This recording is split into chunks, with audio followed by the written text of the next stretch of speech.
اپنے عقیدے کو مضبوط کرو. ایسے ہی ولیوں کے پاس نہیں جانا فلانا. اور گل سنو میری, تینوں اگلے گل دا نہیں پتا. اللہ نے فرمایا وَكُونُوا مَعَ الصَّادِقِينَ. پورا میری گل سن, جھٹکی جائی گل کروں گا, توجہ میں ادھر رکھو. میرا پوتر اپنی بیچانی ختم کر پایا, چلے جلدی کر. ادھر دیکھو سارے بھائی توجہ کرنا, جتنے میرے بھائی بیٹھے ہیں نا, مہمان ہمارے بھائی صاحب چور صاحب, جتنے ہمارے بھائی بیٹھے ہیں, اور بالخصوص علماء میرے سر کا تاج جتنے بیٹھے ہیں, سارے توجہ کرنا. ہم نے نا کبھی غور نہیں کیا. اللہ نے فرمایا وَكُونُوا مَعَ الصَّادِقِينَ. ولیاں دے نال ہو جاؤ. یہ نال تے انہاں دے قریب تے نیڑے ہون دے وچ کوئی فائدہ بھی ہے دوستو. اس گل نو تسی بھی مندے ہو, لیکن آپ کدی سوچیا نہیں. کئی بندے ایسے ہوندے نے, ایویں اثر دا ٹائم ہوے تے سکوٹر نو ماری کیک تے بال پیچھے دو کہنا تے بجا رکھدا. میں کہ کدے کہ پانی بھرنے جاؤں گا. کتھوں؟ نار تو.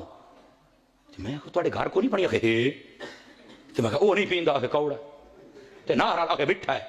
تے میں کہ ہیٹھو کہ کھنڈ گتی ہے. دیکھو میں دیسی آزرا نہیں, میری گل سنو نا یار, میرا سمجھانے کا ڈھنگ ہے بھائی ایک اپنا. میں کہ او تھلے کہ کھنڈ گتی ہے, نہیں مٹھا کیویں ہویا ہے؟ وہ نلکا, وہ نال, وہ بندہ جڑا بور کردا ہے تواڈے گھر بھی اوتھے بھی وہ مٹھا ہے, کوڑا خیر تے آئی. او مولویاں والیاں گلاں کر دیو قاری صاحب. او تے میں کہ تو کئی بندے والی چ دس, جے تو سانو مولوی سمجھنا تے کئی بندے والی تو دس تے نا. ہن میں تے تیرے نال کرنا. توجہ میری طرف. آتا ہے استاد جی جیڑا نلکا نار تے لگدا ہے نا, نار دی مان تے, او یو قدرتی مٹھا ہوندا. میں کہ کیوں؟ میرا سوال ہے نا, میرا تو سوال وہی کھڑا ہے. یار یہ تیرے گھر مٹھا نہیں ہویا, تو تب بور بھی 120 ووٹ تے کرایا, وہ تے کھلوتا بھی ہسیاں تے نار دی مان تے موڑ مٹھا کھلوتا ہے. آخر استاد جی اصل گل ہے جتوں نار دا پانی ٹپدا رہے نا, وہ ہیٹھوں تاثیر چنگی جاندی ہے, او دے موڈے چ او دے قریب نلکا لگ وجے مٹھا ہوندا ہے. میں کیا خدا تینوں مدینے لے جاوے. ایو تینوں گل بیٹھا سمجھائی نا. اس آیت دا مطلب یہ ہے اللہ دے ولیاں دے قریب ہو جا, او جتوں نار او جی اوتھے پانی مٹھا ہو جاندا ہے, تاثیر تلے تک لگی جاندی ہے. او جتھے میرے داتا دا دور روزہ ہے نا, اوتھے بھی جا کے بس تے تیرے اعمال مٹھے ہو جا چڑھے. بڑے آسان طریقے سے ہم نے پبلک کے سامنے مقدمہ رکھا ہے, ایاک نعبد و ایاک نستعین. اے اللہ ہم عبادت بھی صرف تیری کریں گے اور دعا میں بھی صرف تجھی کو پکاریں گے. یہ اس کا بالمفہوم اپروپریٹ ترجمہ بنتا ہے. ویسے لفظی ترجمہ تو ہے کہ ہم تیری ہی عبادت کرتے ہیں اور کریں گے, تجھی سے مدد مانگتے ہیں اور مانگیں گے. اعلیٰ حضرت نے بڑا اچھا ترجمہ کیا. انہوں نے مضارع کے صیغے کو جو کہ حال اور مستقبل دونوں کو کور کرتا ہے ایک جگہ جمع کیا. اے اللہ تیری ہی عبادت کریں اور تجھی سے مدد چاہیں. اور یقیناً یہاں مدد سے مراد وہ دھوکہ بازی نہیں ہے جو عموماً علماء دیتے ہیں کہ جی ڈسپرین کی گولی بھی تو مشکل کشا ہے, تو بابے کیوں نہیں مشکل کشا. ان لوگوں کا آپ ذہن کا سطحی لیول دیکھیں کیا ہے. ڈاکٹر اگر مشکل کشا ہے تو بابا کیوں نہیں ہے. اسی طریقے سے جب ہم امی سے روٹی مانگتے ہیں تو وہ شرک کیوں نہیں ہو جاتا.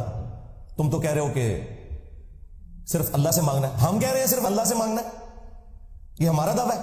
تو قرآن میں لکھا ہے, تم بھی ہر نماز میں پڑھتے ہو. یعنی اللہ کی بات کا ٹونٹ کرنا ہمیں اس بات کا ثبوت ہے کہ آپ اللہ کو آن نہیں کرتے. تو آپ سمجھیں کہ یہ بات کیا ہے. یہ تو بات ہو رہی ہے دعا کی, ایاک نعبد و ایاک نستعین.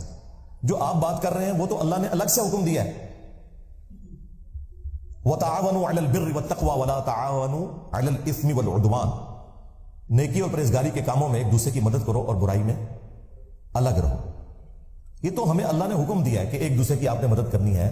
ظاہری اسباب کے ساتھ دنیا کو جوڑا ہے, ہماری زندگی کو جوڑا ہے آکسیجن کے ساتھ, کھانے پینے کے ساتھ, اور اس کے بعد ٹوائلٹ کی حاجت ہمارے ساتھ اٹیچ کر دی ہے, نیند کی حاجت اٹیچ کر دی ہے.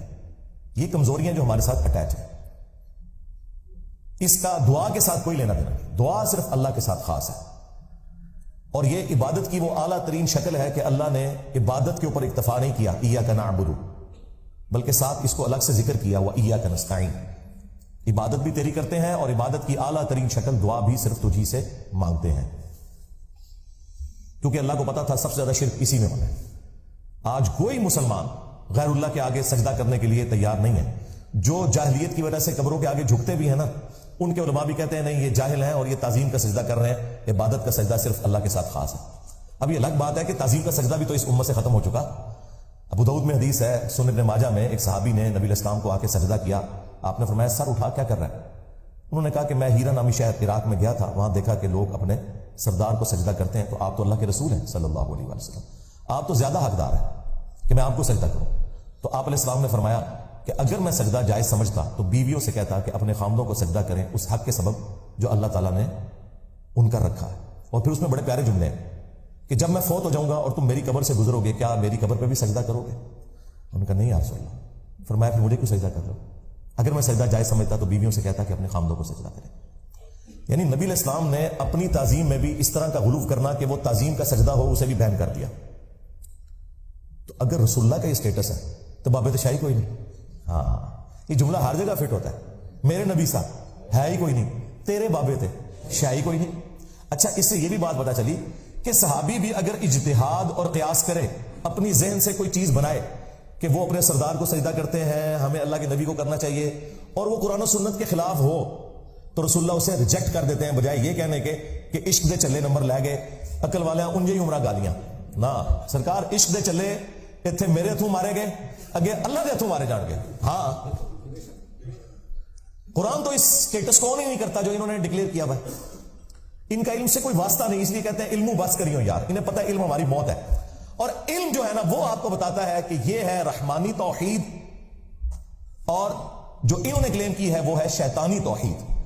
جو بابوں کی توحید ہے وہ ہے شیطانی توحید, اور جو پیغمبروں کی بتائی ہوئی توحید ہے وہ رحمانی توحید. یہ ہے اصل میں ڈفرنس. یہ جو کلیم کرتے ہیں نا کہ جی وہ شیطانی توحید اور رحمانی توحید یوں نہیں یوں ہے, تو وہ ہم آپ کو بتاتے ہیں کہ اللہ اور مخلوق کے درمیان واسطہ, وسیلہ, ہدایت پہنچانے کا صرف پیغمبر ہوتے ہیں. جو پیغمبر تعلیمات بتائیں گے وہ رحمانی ہوگی.